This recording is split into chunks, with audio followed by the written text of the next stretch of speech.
মাগো আমার হাতের শঙ্খ মলিন না হইল মাগো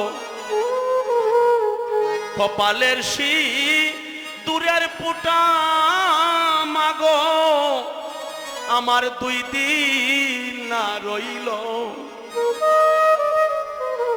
ওই আমার হাতের শঙ্খ মলিন না হইল মাগো আমার কপালের দূরের পুঠা মাগো আমার 2 দিন না রইল ওই আমার কিলে কিলো দারুণ বিধি মাগো আমার অল্প বয়সে ওই কি আতি আমি কাল ঘুমে রিয়া মাগো মা আমার হারাইলাম পতি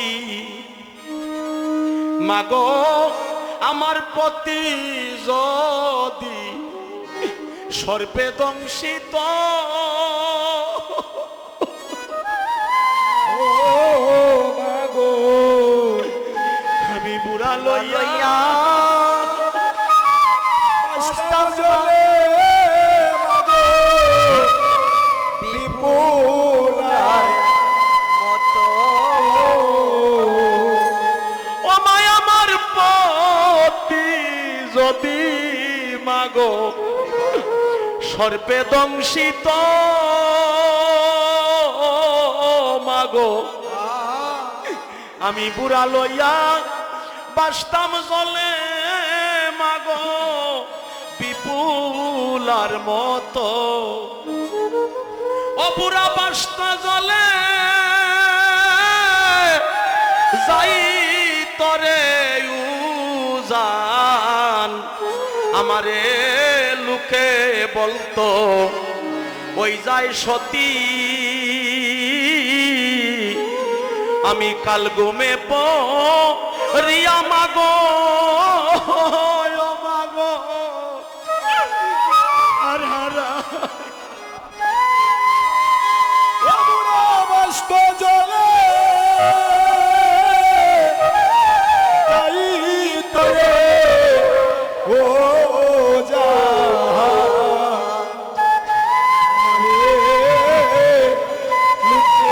বলতো ওই যায় সতী কালবে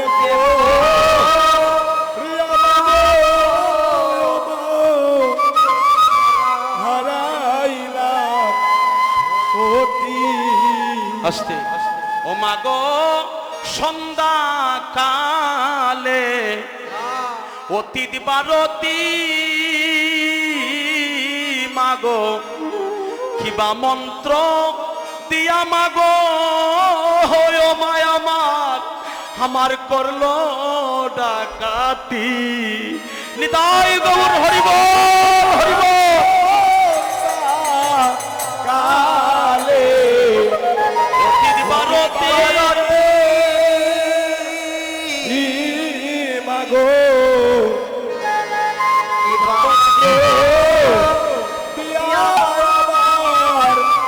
করলো অমাগো সন্ধ্যা কালে অতীত বারতি মাগো কিবা মন্ত্র দিয়া খানে আমার করলো ডাকাতি ওই আমার দারুণ বিধি হইল রে বাদি আমি অল্প বয়সে হারাই পতি আমি কাল ঘুমে রিয়া মাগো মা হারাইলাম পতি আস্তে বিষ্ণুপ্রিয়া 14 বৎসর বয়সে কলির জীবের জন্য মহাপ্রভুকে বলেছে, প্রভু তুমি জীবকে মুক্ত করো। তুমি সন্ন্যাসী গিয়েছো বলে আমি কাঁদবো না, কিন্তু আমার হাতের শঙ্খ মলিন না হইল, কপালের সিঁদুরের ফোঁটা 2 দিন না রইল, সেটা আমার বেদনা। সকালে স্নান করে সারাটা দিন ভিজা কাপড় শরীরে নিয়ে ঠাকুর ঘরের সামনে বসে এক মুষ্টি দান হাতে নিয়ে আঙ্গুল দিয়ে একটা একটা করে দান থেকে চাল ছড়াইয়ে দক্ষিণ দিকে রাখতেন। সকাল থেকে সন্ধ্যা পর্যন্ত এই হাত দিয়ে যতটা ধান থেকে চাল ছাড়াতেন, ওই চালগুলা রান্না করে ভগবানের চরণে নিবেদন করে এই প্রসাদ পেয়ে 14 বৎসরে বিষ্ণুপ্রিয়া 24টা বৎসর তিনি জীবন ধারণ করেছিলেন।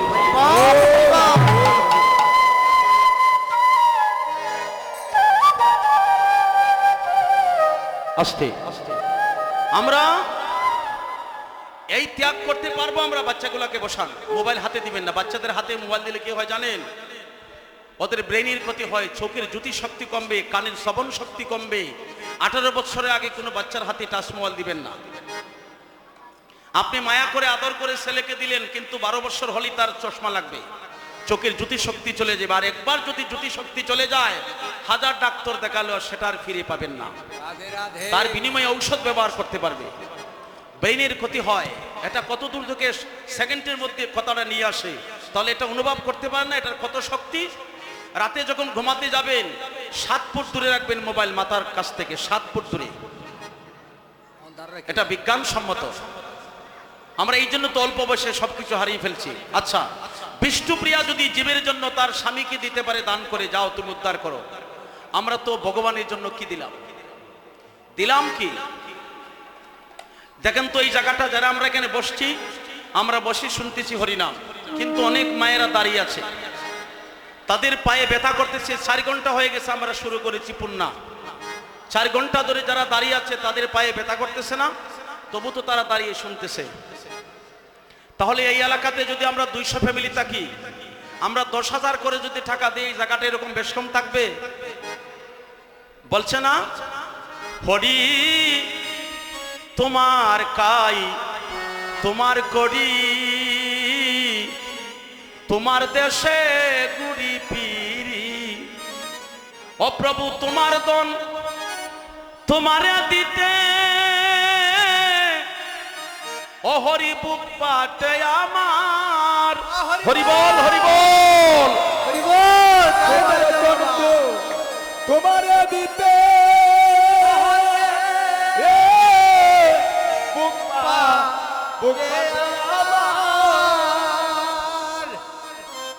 বলো মানব জনম হবে নিরে আর। তাহলে এই যে বেশ কম জায়গাটা, আমার সকলের কাছে বিনীত প্রার্থনা, এখন ভালো 1 কেজি মাছ যারা খান, মাছ মাংস যারা খান, 1 কেজি ভালো মাংস কিনলে 500 টাকা লাগে না?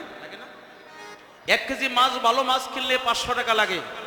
আর এই 500 টাকা একদিন মাছ না খেয়ে নিরামিষ যদি খাই, শুদ্ধ কানি খাইলাম, আর এই 500 টাকা যদি আমি ভগবানের জন্য বিলে, ওই বাসস্থানটা নির্মাণ হওয়ার বাকি রয়েছে, এই যে পিলারগুলা কাজ রয়েছে, আমি 500 টাকা দিলাম, আমার এই 500 টাকা দিয়ে 1 বস্তা সিমেন্ট আনলো। এটা কার সেবায় লাগলো? ভগবান বলছে আমার বাসস্থান যারা নির্মাণ করতে আমার চিন্তা করে, আর আমি ভগবান নিজের মাথায় ইট নিয়া আমি সেই ভক্তের বাসস্থান নির্মাণ করে দিয়ে আসি।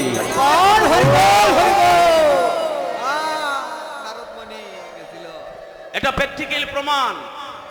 আপনারা হয়তো সময় কম, আমি বলতে পারবো না, ছোট্ট করে বলি। একদিন নারদ মুনি দেখে 5টা ইট নিয়ে ভগবান যাচ্ছে কোথায়, বলছে কৃষ্ণ তোমার মাথায় কি? বলে ইট। বলে কোথায় যাচ্ছ? বলে আমার একটা ভক্তের গড়টা কিছু জায়গা বাকি রয়েছে, এই ইটটি দিলেই তার গড়টা সম্পূর্ণ হয়ে যায়। বলে তুমি ভগবান সর্বশক্তিমান আর তোমার মাথায় ইট নিয়ে যাচ্ছ? নারদ মুনি একটু চিন্তায় পড়ে গেল, আমি এত বড় ভক্ত, কিন্তু আমার বাড়িতে তো কোনোদিন কৃষ্ণ ইট নিয়ে আসে নাই। তাহলে দেখা যায় আজকে যার বাড়িতে ইট নিয়ে যাচ্ছে ভগবান, সে আমার চাইতে বড়। বলছে কৃষ্ণ ওই গাছতলে একটু বিশ্রাম নেও, যে ভক্তের বাড়িতে তুমি ইট নিয়ে যাবে ওই ভক্তরে আমি একটু দেখে আসি।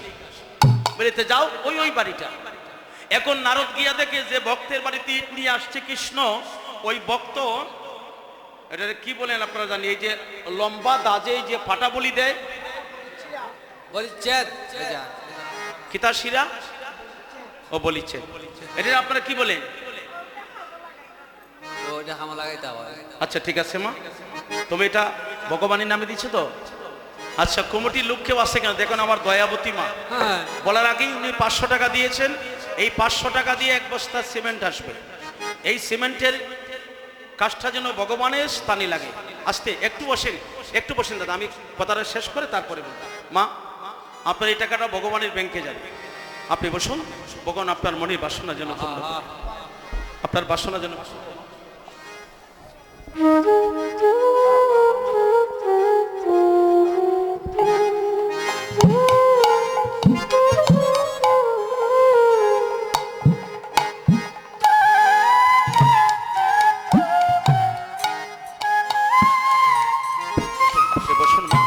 আপনি অসুস্থ মানুষ, আস্তে আস্তে আস্তে আস্তে। নারদ মুনি গিয়া দেখে যে ভক্তের বাড়িতে ভগবান ইট নিয়ে যাবে। আচ্ছা আপনারা একটা খাতার একটা কলম নিয়ে কমিটির লোকরা এখন আসেন, কমিটির দায়িত্বে যারা আছে একটা খাতা কলম নিয়ে আসেন। আচ্ছা আমার কথাটা শুনে তারপরে আপনারা কথা বলবেন। ভগবান যার বাড়িতে ইট নিয়ে যাবে গিয়া দেখে সে ওই যে কি বলেছিলেন এটারে, এটা কি বলেন, এই যে লম্বা দা বলিচ্ছেদ, সরি, ওই ভক্ত যার বাড়িতে ইট নিয়ে যাবে ওই ভক্ত বলিচ্ছেদ দাঁড় দিতেছে, দা শান দিতেছে। এখন নারদমুনি দেখে অবাক হয়ে গেল, ওর বাড়িতে ভগবান ইট নিয়ে আসতেছে আর সে যে দা শান দিতেছে, এটার কারণ কি? কোনো ফাটা টাটা বলিব নাকি, ভগবান তো এগুলো খায় না। নারদ একটু চিন্তায় পড়ে গেল, আস্তে আস্তে। এখন নারদমুনি বললেন হরি বল, সবাই বলবেন হরে কৃষ্ণ, আস্তে আস্তে। আচ্ছা আপনি দাসান দিতেছেন কেন ঠাকুর? ওই যার বাড়িতে ইট নিয়ে যাবে ভগবান, কয় তুমি দাসান দিতেছি জানতে চাও? বলে হ্যাঁ। বলে আমি বলিচ্ছেদ শান দিতেছি, আমি 3 জন ভক্তের শিরচ্ছেদ করব। ওরে বাবা, নারদমুনি ভয় পেয়ে গেল, কই 3 জন ভক্তের শিরচ্ছেদ করবো, এর মাঝে আমি করবো নাকি? তুই হরি বল, 3 জন হয়েছে, একটু ভয় আইছে না প্রাণে? কয় দাসান দিতেছে, কয় 3 জনের গলা কাটবো, এর মধ্যে যদি আমি পড়ে যাই একজন, কয় তাহলে আমার পরিচয় দিয়ে লাভ নাই। সাথে সাথে নারদমুনির সেই নারদের বেশ পরিবর্তন করে স্বাভাবিক হয়ে গেলে হয়ে বলছে আচ্ছা ঠাকুর 3 জন ভক্তের শিরচ্ছেদ করবেন, ওরা কারা কারা একটু জানতে পারি? আরে তুমি জেনে কি করবে, তুমি দিতে পারবে নে? বলে দেখি একটু শুনি, তারা নামটা শুনি না।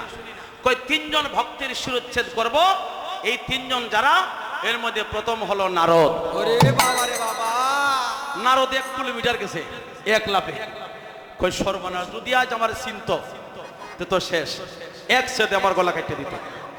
নারদ মুনি একটু দূরে গিয়া একটু বিশ্রাম নিয়ে কই আরো যে তুই যার গলা কাট তুই কারা একটু জানি নাই বল, 1 নম্বরে তো আমি নারদ, আমার তো আর চিনে না, আরো যে 2 জনের শিরচ্ছেদ করবো ওটা একটু জানি নাই। আবার এই বলছে হরে কৃষ্ণ। আচ্ছা প্রথম তো বললেন আপনি নারদের শিরচ্ছেদ করবে, নারদ কোথায় থাকে আমিও জানি না, আমি চিনিও না, তবে পরবর্তীতে যারা 2 জনের শিরচ্ছেদ করবে এরা কারা আমি একটু জানতে চাই ঠাকুর, ওরা কি অপরাধ করলো? কয় প্রথম হলো নারদ, আর 2 নম্বরে যার শিরচ্ছেদ করব সে হলো ভক্ত অর্জুন। আরে সর্বনাশ, অর্জুনের রথ চালায় কৃষ্ণ, যে ভক্তের ড্রাইভার হলো ভগবান, অর্জুনের কয় শিরচ্ছেদ করতে? বলে তাহলে 2 নম্বরে অর্জুন, আর 3 নম্বরে যার শিরচ্ছেদ করবো সে হলো ভক্ত প্রহ্লাদ। নারদমণি তো অবাক হইয়া গেল, এই সমস্ত কথা তো আমি জীবনে শুনলাম না। যে 3 জন ভক্তের কথা বললো, এই 3 জন ভক্তই বৃন্দাবনের মধ্যে শ্রেষ্ঠ, আর এই 3 জনের শিরচ্ছেদ করে দিব, তার কারণ কি? বলছে আচ্ছা তার কারণটা একটু জানতে পারি। কয় কারণটা হলো একদিন ভগবানের শিরোপীড়া হয়েছিল, মাথা ব্যথা হয়েছিল। এই শিরোপীড়া হওয়ার পরে ভগবান শ্রীকৃষ্ণ বলল নারদকে, নারদ আমার একটু ভক্তের চরণ দোলা এনে দাও, আমার মাথা ব্যথাটা সেরে যাবে। নারদ নরকের বয়ে, সেও তো ভক্ত ছিল, নরকের বয়ে তার পাও থেকে না দিয়া স্বর্গ মর্ত পাতাল ত্রিভুবন ভ্রমণ করেছে, কেউ তো আর দুলা দেয় না। অবশেষে গোপিনীগণের কাছে গিয়া যখন আঁচল পেতে বলল, গোপিনীগণ বলছে ভগবানকে আমাদের পায়ের দুলা দিলে আমরা তো নরকে যাব, তো ভগবান যদি শান্তি পায়, ভগবান যদি সুখ পায়, আমরা নরকে গেলে আমাদের দুঃখ নাই, নারদ যতবারও তুমি দুলা নিয়ে যাও।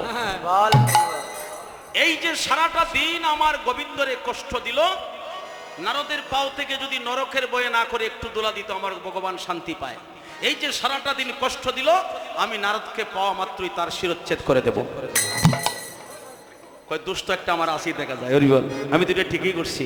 আচ্ছা, অর্জুন হলো সবচেয়ে বড় ভক্ত, অর্জুনের শিরচ্ছেদ করবে কেন? কয় কেন? যেদিন কুরুক্ষেত্রে যুদ্ধ হয়, অর্জুন বুদ্ধি করে শ্রীকৃষ্ণকে রথের সামনে রেখেছে, আর অর্জুন পিছন থেকে যুদ্ধ করে। কুরু বংশের যত বানের আঘাত, অর্জুনকে বাঁচাতে সমস্ত বানের আঘাত আমার ভগবানের বক্ষস্থলে নিক্ষেপ হয়েছিল। আমার ভগবান ভক্তকে বাঁচাতে বানের আঘাত ভগবানের বুকে নিজে নিয়েছে। অর্জুন যদি আমার ভগবানকে সামনে না রেখে, অর্জুন যদি সামনে থাকতো আর ভগবানকে যদি পিছনে রাখতো, এত বানের আঘাত আমার কৃষ্ণের বুকে লাগে না। এই যে আমার অর্জুনে আমার প্রভুকে এত কষ্ট দিল, আমি অর্জুনের শিরচ্ছেদ করে দেব বলে। তাহলে দুইজন এটা তো ঠিকই করেছে। প্রহ্লাদের শিরচ্ছেদ করবে কেন?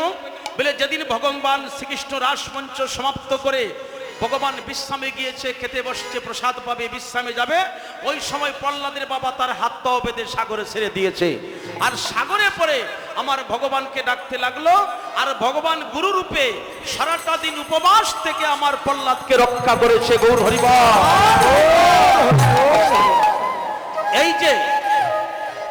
এই যে সারাটা দিন আমার গোবিন্দরে কষ্ট দিল, আমি প্রহ্লাদের শিরচ্ছেদ করব পাওয়া মাত্রই। আস্তে আস্তে আস্তে আস্তে আস্তে কয় দুষ্ট তিনজনেরই আছে। হ্যাঁ, নারদ কয় আমি তোরে ঠিকই করছি। আর যুদ্ধের সময় তো ভগবান সামনে ছিল। কয় ঠাকুর প্রণাম, চলে যাই। কৃষ্ণের কাছে গিয়ে কয় ভগবান তোমার মাথায় কটা? কয় 5টা। কয় আরো 5টা তুলিয়া দিল। হরি বল। এইরকম ভক্ত আমি জীবনে দেখছি না। ঠিকই তুমি নিয়ে যাচ্ছ। তাহলে ভগবান বলেছে আমার বাসস্থান যারা নির্মাণ করতে, এই যে আমার মা টাকা দিয়েছে 500, এটা ভগবানের ব্যাংকে যাবে, আর এই টাকা দিয়ে ভগবানের বাসস্থান নির্মাণ হবে। বলছে আমি ভগবান নিজে মাথায় ইট নিয়ে তার বাসস্থান নির্মাণ করি। এখন কে কি দিবেন? আমার এই 500 টাকা যে মা দিয়েছেন, মায়ের নামটা কি?